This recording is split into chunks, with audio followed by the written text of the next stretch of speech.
नमस्कार दोस्तों, मैं हूं गौरव वर्मा। आप देख रहे हैं कोविड से लड़ाई मनोवैज्ञानिकों के साथ। Welcome to Guidance City. आज हमारे साथ जुड़ रहे हैं अशोक कुमार जी। अशोक सर बलरामपुर से है, क्लिनिकल साइकोलॉजिस्ट हैं। अशोक जी कैसे हैं आप? नमस्कार जी, मैं बहुत बढ़िया हूँ। आप कैसे हैं? नमस्कार सर, हम भी अच्छे हैं। बस इस कोविड की लड़ाई लड़ रहे हैं आप जैसे लोगों की गाइडेंस के साथ।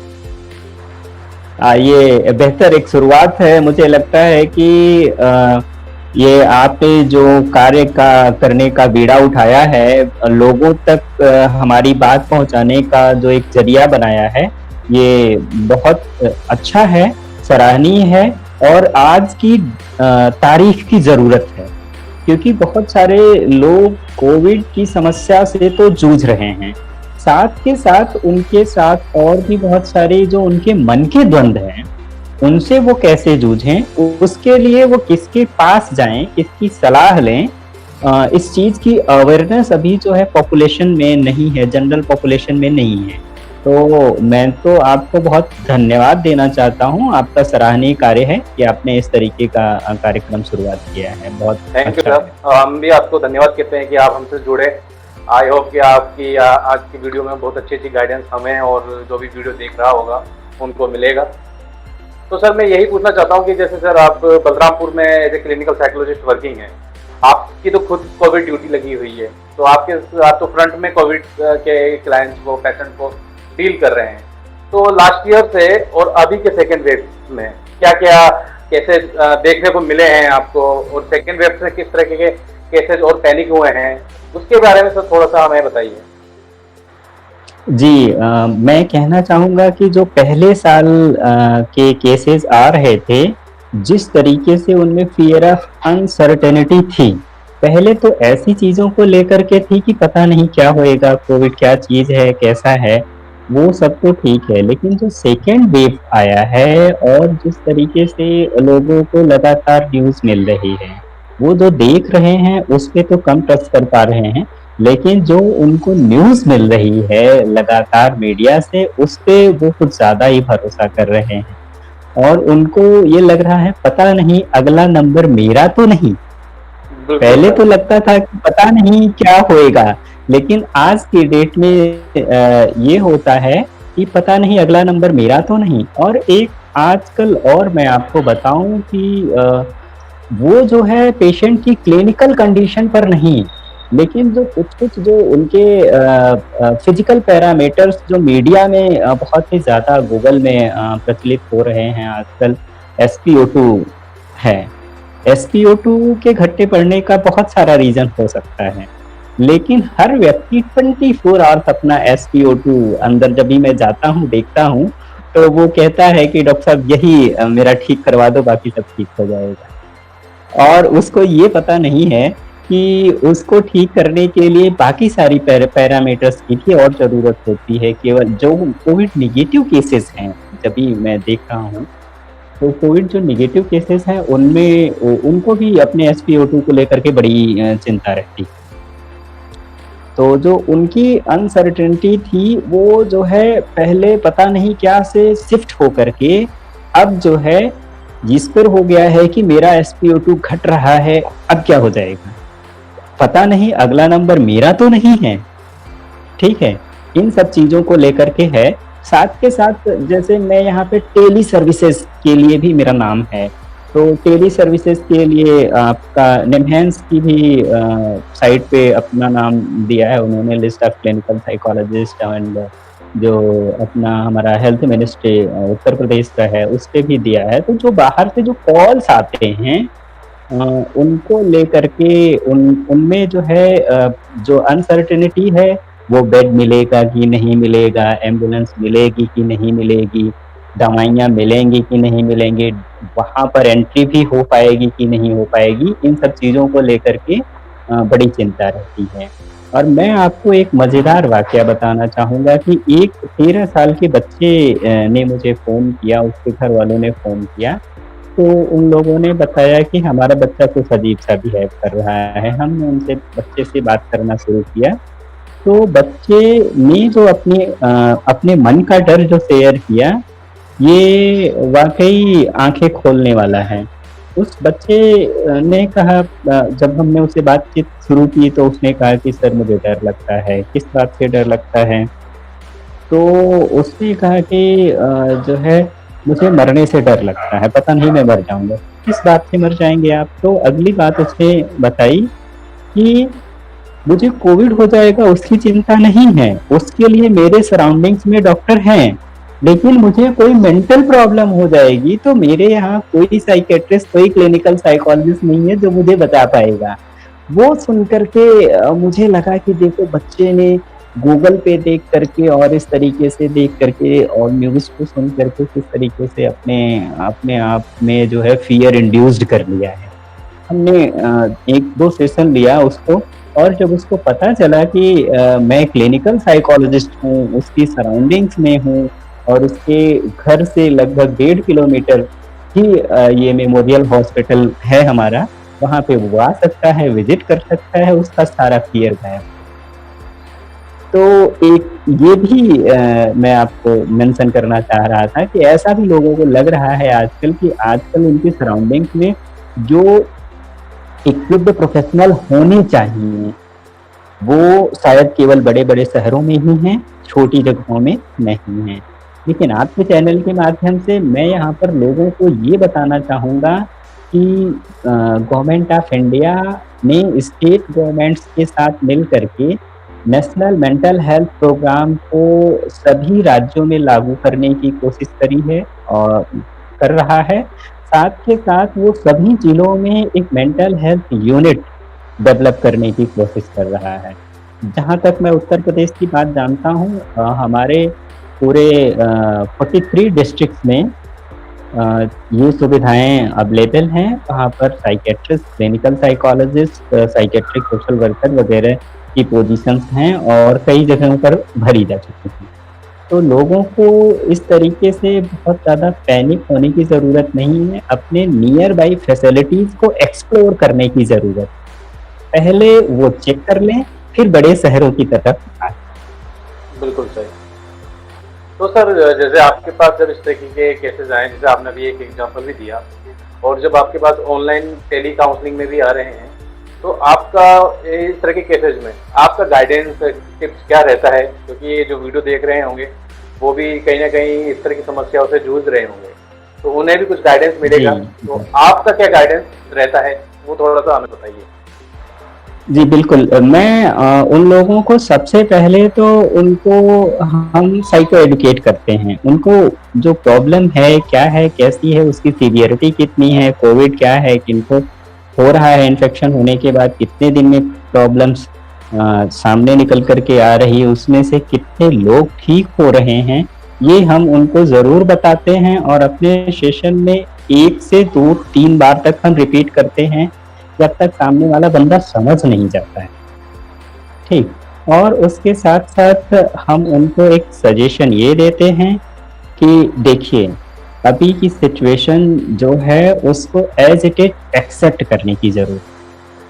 जब तक आप एक्सेप्ट नहीं करेंगे तब तक उससे लड़ने के लिए प्रिपेयर नहीं हो पाएँगे।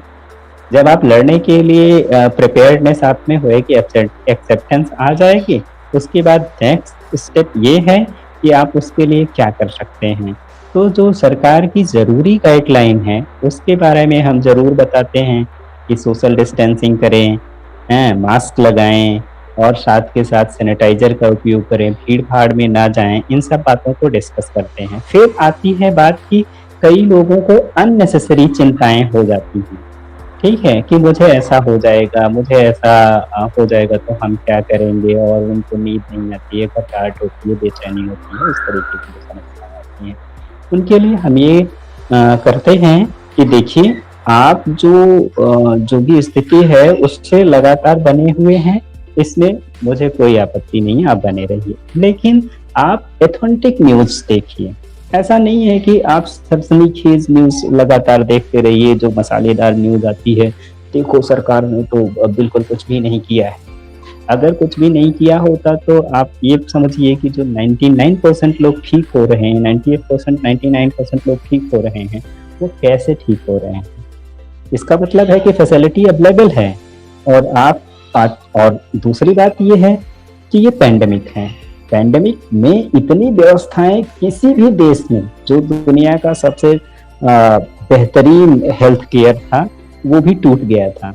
तो मुझे लोगों को एक संदेश ये निश्चित तौर से देना होता है कि आप अपने फैसिलिटी के साथ रहिए, साथ के साथ आपके पास जो फैसिलिटी है और जो एक गाइडलाइन है, जो अब मेरी अपनी समझ है कि जो आपका एक कॉमन सेंस है, ठीक है, उससे बेहतर कोई जो है मेडिकल केयर नहीं हो सकता है। अगर आप अपना कॉमन सेंस यूज करेंगे और उसके साथ जो भी गाइडलाइन दी जा रही है सरकार की, उसको फॉलो करेंगे तो नहीं होएगा। फिर जो इनको अननेसेसरी फियर वगैरह जो होते हैं, उनके लिए हम और आगे जो चर्चा करते हैं, हम ये करते हैं कि अच्छा ठीक है भाई दीदी, मान लीजिए आपको कोविड हो ही गया, तो आप उसको रेशनलाइज करिए।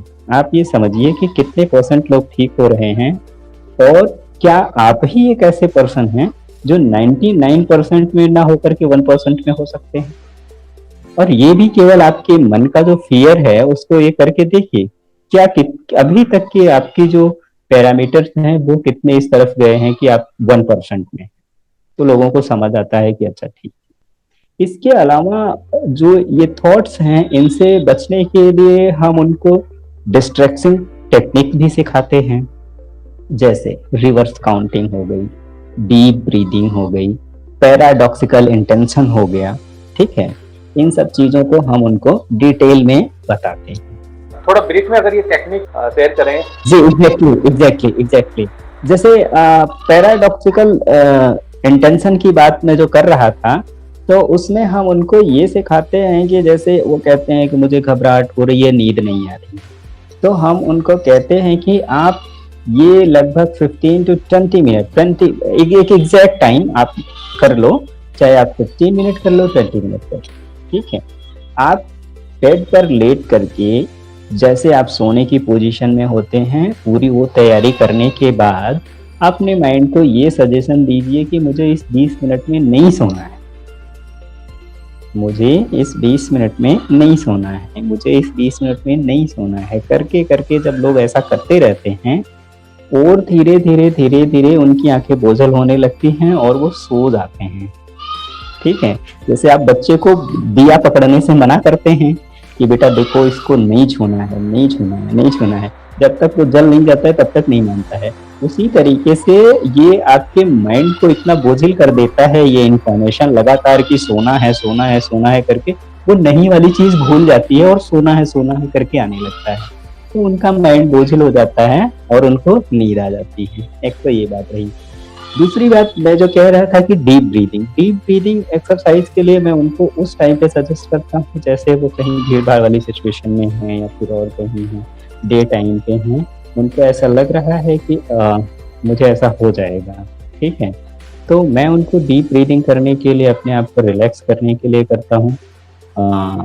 ये जो है 3 से 5 मिनट की एक्सरसाइज वो कर लें तो उनको रिलैक्स होता है। बहुत सारे लोग बताते हैं उनको रिलैक्स हो जाता है। और साथ साथ सिचुएशन की एनालिसिस करने के लिए, ठीक है, और पॉसिबल सॉल्यूशन का विजुअलाइजेशन करने के लिए बोलते हैं। तो जो अच्छे क्लाइंट्स हैं वो ये बताते हैं कि इसका अच्छा रिजल्ट आता है। पॉसिबल सॉल्यूशन का विजुअलाइजेशन, फॉर एग्जांपल अगर मुझे कोविड हो गया, उन्होंने मान लिया कि उनको कोविड हो गया, हॉस्पिटल नजदीक है, डॉक्टर्स अवेलेबल हैं, डॉक्टर्स की टीम लगातार बढ़ाई जा रही है, बनाई जा रही है, और साथ के साथ ऑन कॉल भी डॉक्टर अवेलेबल हैं, मुझे फैसिलिटीज मिल जाएंगी, मेरा इलाज हो जाएगा, ठीक।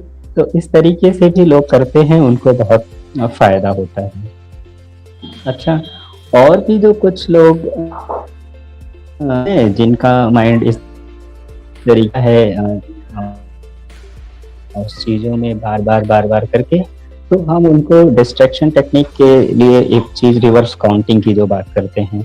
रिवर्स काउंटिंग, अगर सिंपली उनको हम काउंटिंग करने के लिए बोलेंगे तो उनका माइंड डाइवर्ट नहीं होगा, क्योंकि उसमें जो है उनको ज्यादा अटेंशन लगाने की जरूरत नहीं होती। जब ये रिवर्स करते हैं तो उनको थोड़ी सी डिफिकल्टी होती है। जो ज्यादा पढ़े लिखे क्लाइंट्स हैं, हम उनके लिए ये बोलते हैं कि काउंटिंग इतने गैप के बाद, जैसे 3 का गैप करके बाद आप रिवर्स काउंटिंग करो, 5 का गैप करके रिवर्स काउंटिंग करो, 7 का गैप करके रिवर्स काउंटिंग करो, तो वो थोड़ा सा डिफिकल्ट होता है। तो हम देखते हैं कि वो जो पहला वाला था उनके लिए कितना इजी है जाते हैं, तो उनका जो माइंड होता है वो डाइवर्ट होता है। ये बहुत अच्छी टेक्निक है, सबके लिए उपयोगी होती है। साथ के साथ हम उनको ये भी सजेस्ट करते हैं कि आप जो है अगर आप चाहें तो आप मेडिटेशन कर सकते हैं। हाँ सर, आपने जैसे ये 3 टेक्निक्स के बारे में बताया और बहुत अच्छे से डिटेल्स में बताया। आई होप ये भी वीडियो जो भी देख रहा हो कि कुछ टेक्निक्स है और साथ में पॉजिटिव अप्रोच जो था, पॉजिटिव विजुअलाइजेशन करें, क्योंकि कहीं ना कहीं हमारे पास फैसिलिटीज हैं बट हम कहीं ना कहीं सिर्फ पैनिक ही देख रहे हैं। मतलब कहीं ना कहीं हम जो अपना सपोर्ट सिस्टम है उसकी तरफ नहीं देख रहे। तो कम से कम पॉजिटिव अप्रोच अगर हम सोचे, पॉजिटिव एनालिटिक रहें कि हाँ मेरे सराउंडिंग में क्या डॉक्टर्स हैं, अपने सपोर्ट सिस्टम को मैं तैयार करूं, तो ये अच्छा एक आपसे गाइडेंस रहा है। और सर मैं अगला जो मेरा लास्ट क्वेश्चन रहेगा जो हम सभी साइकोलॉजिस्ट के साथ पूछते हैं, आप भी कभी ना कभी इतना स्ट्रेसफुल हो जाते होंगे इतना सब कुछ हैंडल करते हुए, और कभी ना कभी हम सब as a human being stressful हो जाते हैं, तो आप ऐसे समय आप खुद क्या करते हैं अपने आप को एंथुसियास्ट रखने के लिए? जी, ये बहुत ही बेहतरीन सवाल। यहाँ पर एकमात्र गवर्नमेंट में मेंटल हेल्थ प्रोफेशनल हूँ, लगभग 20 लाख की पॉपुलेशन है हमारे पास, तो एक ह्यूज नंबर है। तो जाहिर सी बात है वर्क बर्डन होता है, कई बार अचानक से कहीं से कॉल आ जाती है तो स्ट्रेस तो जरूर होता है। तो मैंने जो ये जो पॉसिबल सोल्यूशन विजुअलाइजेशन टेक्निक, ये मेरे लिए बड़ा उपयोगी होता है। मैं सबसे पहले अगर मैं वर्क प्लेस पे हूँ तो मैं एक डीप ब्रीथ लेता हूँ, देन मैं तुरंत शिफ्ट हो जाता हूँ पॉसिबल सोल्यूशन विजुअलाइजेशन में। ये जब होता है और मैं अपने आप को विजुअलाइज करता हूँ कि मैं पर्टिकुलर सिचुएशन को इस तरीके से हैंडल कर रहा हूँ, और जाने के बाद चाहे वो हमारी जिस भी तरीके की प्रॉब्लम हो, जिस भी लेवल के लोग हों, जिस तरीके से मैं अपने मन को सजेस्ट किया रहता हूँ, ज्यादातर मेरे हिसाब से ही चीजें उस तरीके से वहां पर जाकर के मेरे आंसर्स उस तरीके के होते हैं और डीलिंग्स उस तरीके से होती है जो मुझे बहुत रिलैक्स करती है।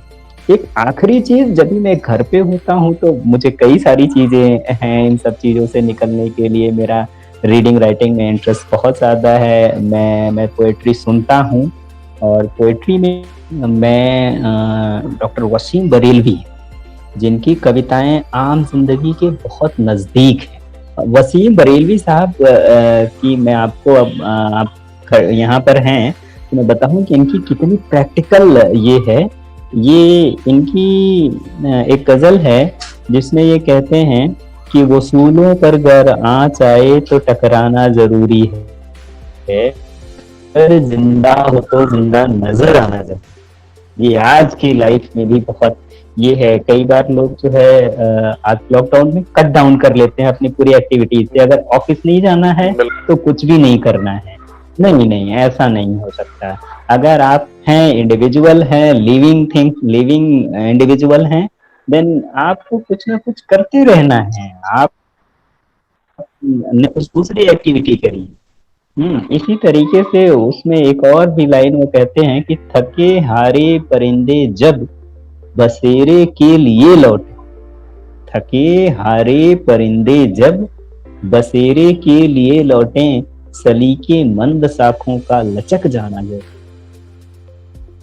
ये एक उस व्यक्ति के लिए, उस पर्सन के लिए है, चाहे वो महिला हो चाहे पुरुष हो, जो अर्न कर रहा है। अगर वो बाहर से आता है तो घर में जो कोई भी व्यक्ति है, अगर उनको सलीका है तो उनको जो है ये करना चाहिए कि वो उनका आने पर एटलीस्ट उनका वेलकम करें, उनके लिए कुछ चीजें प्रिपेयर करके रखें। वो थके मादे हैं तो उनको थोड़ा सा रिलैक्स करने के लिए दें। तो ये सारी जो उनकी लाइनें हैं बहुत बड़ी खूबसूरत है। और मैं आपको एक और चीज जो बड़ी खास है वो बताना चाहता हूँ कि मुझे हाइड्रोथेरेपी बड़ा यूजफुल लगता है। जब मैं घर पे होता हूँ तो अगर मेरा मन कर रहा है नहाने के लिए तो मैं शावर लेता 10-15 मिनट के लिए। नहीं किया अगर by the way late night है और मुझे स्ट्रेस हो रहा है, तो मैं एक दूसरी टेक्निक अपनाता हूँ। हल्के गुनगुने पानी में थोड़ा सा शैम्पू डाल करके उसको अच्छे से झाग बना देता हूँ और मेरे पसंद के पुराने गाने को मैं लगा करके उस गुनगुने पानी में पैर डाल करके बैठ जाता हूँ।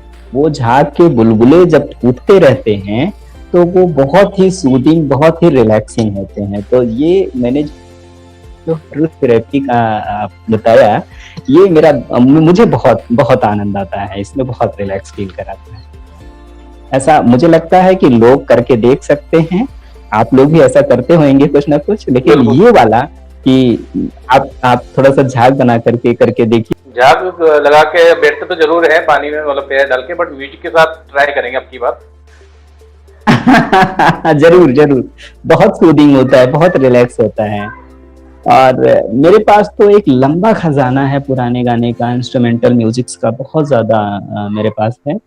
तो जब मैं कभी स्ट्रेस मूड में होता हूँ तो कमरे की सारी लाइट्स ऑफ करके एकदम जो नाइट बल्ब्स हैं उनका ही इस्तेमाल करता हूँ और पूरा गजलों का माहौल बना करके वो जो है, ठीक है, मुझे गाने का भी शौक हल्का हल्का रहा है। मैंने कुछ एक वीडियो भी बनाया है फुर्सत के टाइम पे। तो मैं वो जो इंस्ट्रूमेंटल म्यूजिक्स है और साथ के साथ उनके साथ गुनगुनाने की कोशिश करता हूँ, जो भी पैरा याद रहता है 2-4 लाइनें, वो बहुत अच्छा है। इसी तरीके से मैं लोगों को यहाँ भी सजेस्ट करता हूँ कि आप इस स्ट्रेसफुल माहौल में अगर स्ट्रेस्ड नहीं भी हो रहे हैं तो भी आप अपने शौक को ढूंढिए, उसको उजागर करिए, अपने मन के बच्चे को जिंदा रखिए और उसके साथ प्ले करिए। आपका कोई भी पुराना शौक रहा है आपने नहीं पूरा किया, लॉकडाउन का माहौल है, चारों तरफ आपको लगता है बंद ही बंद है, आप कहीं नहीं जा सकते हैं, आप अपना वो पुराना शौक पूरा कर लीजिए, बड़ा बेहतरीन टाइम। कई बार तो मैं म्यूजिक सीखना चाह रहा था, लेकिन आपको पता है कि मेरा शेड्यूल किस तरीके से है, तो मेरे लिए तो पॉसिबल नहीं होता है कि मैं चाह करके देखें। और उन जैसा भी रहता है वो मुझे ईमेल कर सकते हैं, आपके चैनल पे जरूर कमेंट कर सकते हैं क्या भी चीजें रही, क्या उनके लिए उपयोगी रहा है। बिल्कुल sir, thank you very much Ashok ji, आपके गाइडेंस एंड टिप्स के लिए। जो भी वीडियो देखा होगा उनको बहुत कुछ सीखने को मिला होगा। And thank you for joining us. Thank you so much for calling on your channel. Actually, it is a very, very important and lovely activity. And right now, I think creating awareness is a tremendous job as a psychologist that you are doing. So best of luck for you. बस आप लोगों को साथ है और इस तरह की गाइडेंस को एक सेंटर करने का कोशिश है इस एपिसोड के थ्रू। Thank you sir. जी, इसकी बहुत जरूरत है। Thank you so much.